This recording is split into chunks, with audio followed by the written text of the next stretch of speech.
అజ్జీవన్ సిహెచ్పిలో ప్రెస్ మీట్లో FMS general secretary Riyaz Ahmed గారు మాట్లాడుతూ సింగరేణిలో జరుగుతున్న కార్మిక వ్యతిరేక విధానాలను ఎండగట్టాడు.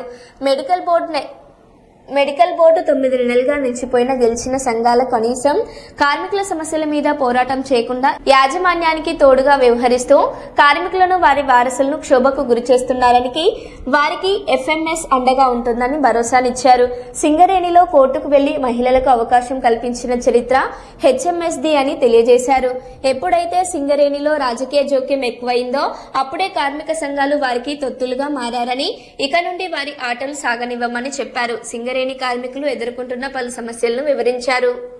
నిజంగా వారసత్వ ఉద్యోగాల పరిస్థితి ఏంటి, ఇక సింగరేణిలో జరుగుతున్న కార్మికుడి యొక్క ఆవేదనకు సంబంధించి అన్ని విషయాలు అడుగుదాం.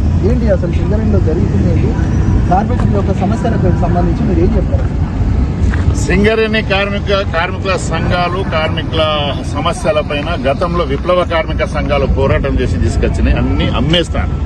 ఇవాళ సిపిఐ గాని, సిపిఎం గాని, ఏఐటీసీ గాని, సిఐటియు గాని, కాంగ్రెస్ గాని, టీఆర్ఎస్ గాని ముగ్గురు తోడు దొంగలే. వీళ్ళెవరు కూడా కార్మికుల కోసం పనిచేస్తలేరు. కార్మికులు గుర్తుపట్టుకుని భయించదంటేనే కారుణ్య నియామకాలు పుట్టినాయి. 97లో బంద్ అయినాయి. ఏఐటీసీ ప్రభుత్వంలో ఉంది, ఐఎన్టీసీ ఉంది, టీడీపీ ఉంది, బంద్ అయింది. మళ్ళీ టీఆర్ఎస్ వచ్చినాక కేసీఆర్ మేము అందరం కలిసి గదగదలాడిస్తే భయించదంటే కారుణ్య పేరు మీద కరప్షన్ కారుణ్య నియామకాలు వచ్చినాయి. మళ్ళీ ఇప్పుడు 6 నెలలైంది, బంద్ అయింది, ఉద్యోగాలు లేవు.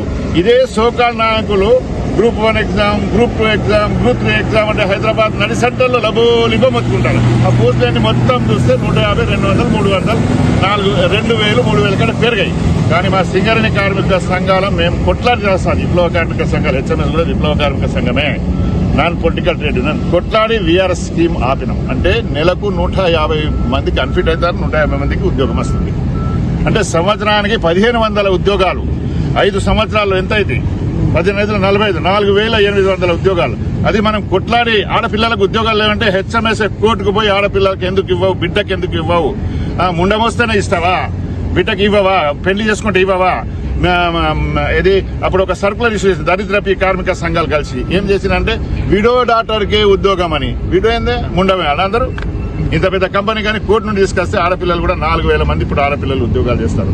ఇవన్నీ కూడా ఈ సోకాల్డ్ కార్మిక సంఘాలు పొలిటికల్ పార్టీతో ములాఖాత్ అయ్యి టీజీపీ కేసు కానీ, టీఆర్ఎస్ కానీ, ఐఎన్టీసీ కానీ, కాంగ్రెస్ పార్టీ కానీ, ఏఐటీసీ కానీ, సిపిఐ పార్టీ కానీ, సిఐటి కానీ, సిపిఐ ముగ్గురు అందరు కలిసి ఏ ప్రభుత్వం చేస్తే వాళ్ళకు జోక్కుంటా దిగుతారు.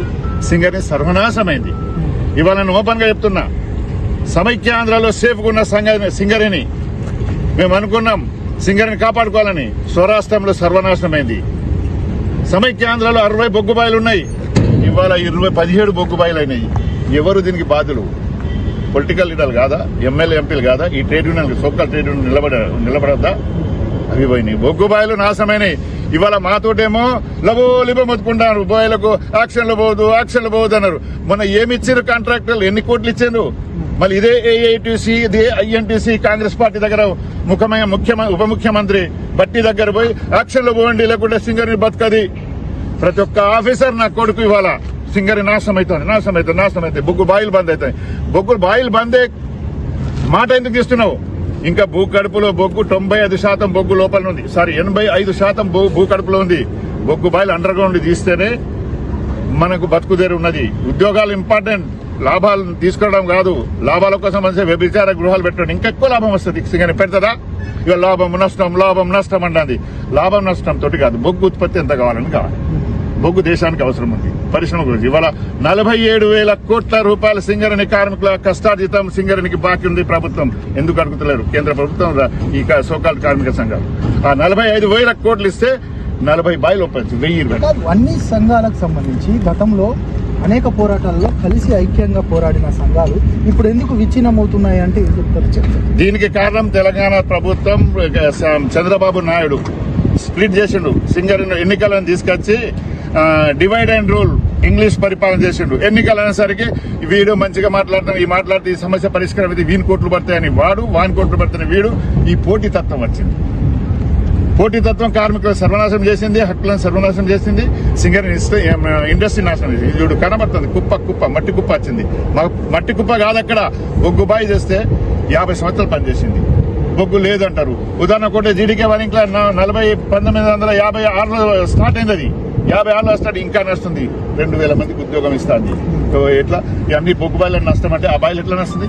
ఇట్లా ఎందుకు టచ్ చేయలేరు అంటే పక్కన అంతా గోదావరి ఉంది, ఇవన్నీ ఉన్నాయని దాన్ని టచ్ చేయలేరు. అందుకే అండర్ గ్రౌండే కావాలి. అండర్ గ్రౌండ్ కొరకే పోరాటం చేద్దాం. నిజంగానే చిత్తశుద్ధి ఉంటే ఈ రోడ్ మీద నిలబడి లబో మొత్తుకున్నాడు కాదు. సమ్మె నోటీస్ ఇవ్వండి, సమ్మె చేద్దాం. సకల జనుల సమ్మె చేసి తెలంగాణ సాధించుకున్నాం.